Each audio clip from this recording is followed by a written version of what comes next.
In Agra, people go and visit Taj Mahal. మనకు తెలుసు మన భారతదేశంలోనే తాజ్ మహల్ ఉన్నది గొప్పది. The tomb of Mumtaz. అది ముంతాజ్ యొక్క సమాధి.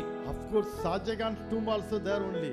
అక్కడే షాజహాన్ సమాధి కూడా ఉందనుకోండి. But it is not empty or open.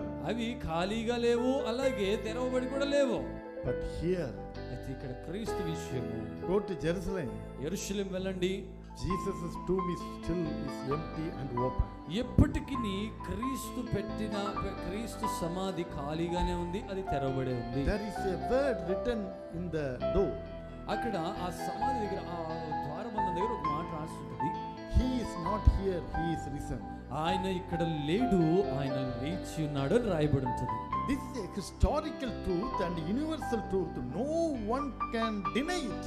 అది విశ్వసత్యము, చారిత్రకమైన సత్యము, ఎవరు దాన్ని కాదు అనడానికి లేదు.